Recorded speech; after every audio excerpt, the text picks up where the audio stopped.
Hey YouTube, it's the Frugal Prepper here. This is actually my first video in a series. The reason I'm doing this is I work with a bunch of guys. I'm an IT guy by trade.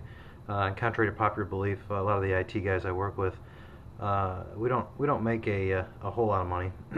Things are pretty tight right now for everybody, and certainly not for us. I'm not a Geek Squad member. I work for a large company in the IT department, but that said, we still don't have all kinds of surplus cash. So one of the things that I found when out there checking on YouTube and looking at some of the blogs and reading articles is there's a lot of stuff out there about prepping, but most of the guys I work with, I think, seem to be in the same boat with everybody else. They're just oblivious to what's going on. They don't think anything's going to happen. They don't think that the SHTF scenario is ever going to go down. They're just blissfully ignorant and watching American Idol and playing their fantasy football and World of Warcraft and whatever. And we had this bad storm here last week here in the Midwest, and a lot of the guys I work with got stuck at home, and they didn't have more than 2 days worth of food. They had no water, they had nothing. And I got talking with a bunch of them, and it really got me to thinking. There's so many people out there that just have no clue, and I don't think that we're ever going to hit a scenario like most of the blogs or guys say, where it's a SHTF scenario. I don't think it's going to be that simple. I think, unfortunately, we're kind of in a stuff hits the chipper shredder, if you will.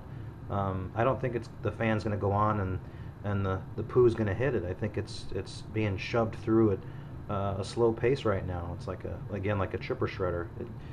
We're just on a downward spiral. I think it's slow, so some people don't see it. The rest of us do. But again, I think it's just what the media is feeding people. So a lot of the guys,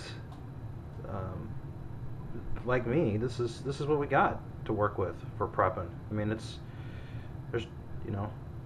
times are tough, and if you got family to feed and things like that. Oh, by the way, none of these are pre-65. I checked, but this is what you have to work with a lot of the time. So I'm not here to do reviews of AR-15s or AK-47s or AR-10s. Such and a lot of those other guys are good at doing those reviews. That's not my thing. I'm really more about just talking about prepping and talking about doing it on a budget, talking about doing it frugally, talking about doing it where you don't have a lot of money to go out and spend an AR on the weekend, or several hundred rounds to go shoot. It's tough, and you just got to start one step at a time. So I got guys asking me, how'd you get started? Because I've got preps like everybody else, but I got more preps than some and not as many as others. I'm pretty confident that we've got enough to get by for probably a good 3 months without leaving the house.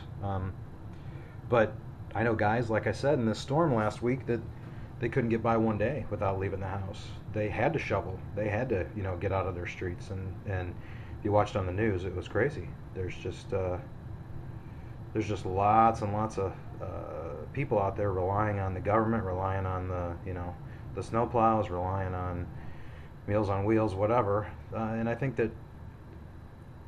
that's bad for the rest of us that are prepping, because we're going to be expected to give handouts. And I'm not saying I'm not a charitable guy.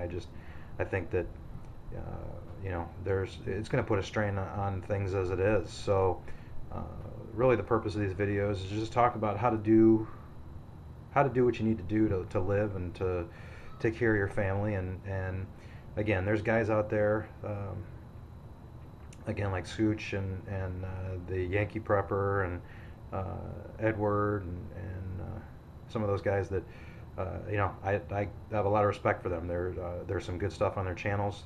There's guys out there doing gun reviews and web gear reviews, and how to pack buckets with food and oxygen absorbers and things like that. And really, my goal is to just talk about how to get prepared and how to do it frugally, how to do it on a budget, how to do it when you've only got a couple of bucks, and you got to start with the essentials, with food and water first. You know, if you watch Yankee Prepper's vids, he's got the survival triangle. It's dead on, man.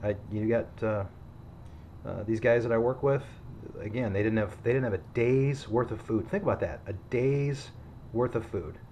They had, a loaf of bread, maybe. I mean, for me, that's you could do several sandwiches. That's more than a day's worth of food. But these guys didn't have a day's worth of food.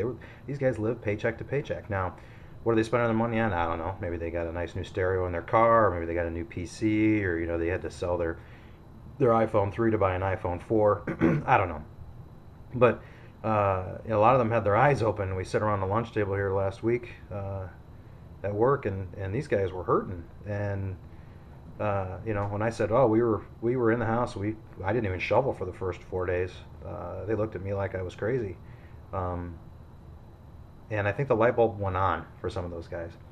And so I've had a bunch of them asking me, and I've had email exchanges at work. What do you do? How do you prep? And it's baby steps. It's I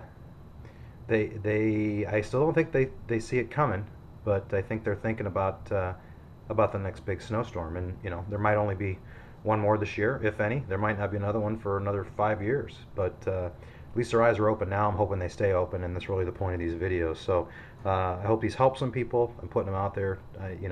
If they don't, there's all kinds of other good ones out there. I recommend you go check out survivalblog.com. I recommend you go check out the Yankee Preppers channel. You go check out Mr. Lock and Load.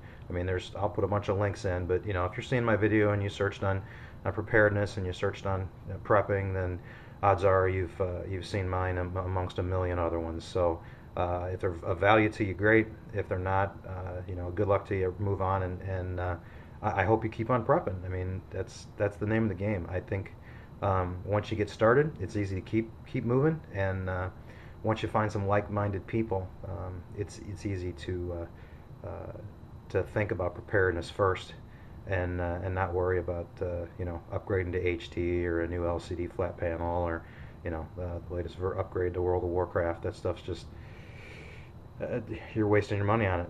Netflix. If you got Netflix, cancel your Netflix account. There's $10 a month. You can spend that $10 a month on food. You can spend that $10 a month on water. A couple of tips.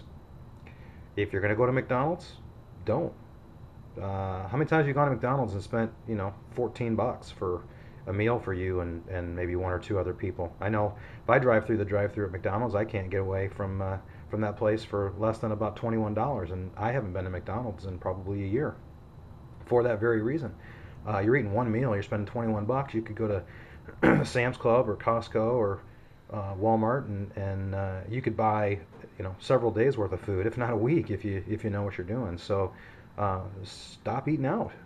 Make your sandwiches at home. Bring them into work. Yeah, it's probably not fashionable to carry a lunchbox on the train or carry a lunchbox into work or down to the lunchroom when you got a really nice cafeteria at your office, but you'll be surprised how much money you'll save packing your own food. And it'll be stuff you want to eat.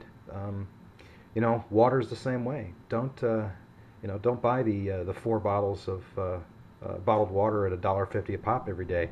Go buy an Nalgene bottle for $2 or $3 or $5 at like a Dick's Sporting Goods.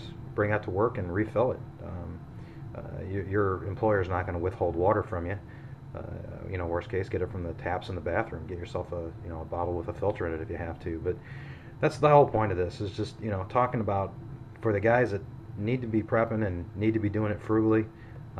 That's the whole point of this vid. So I'll see you in the next one.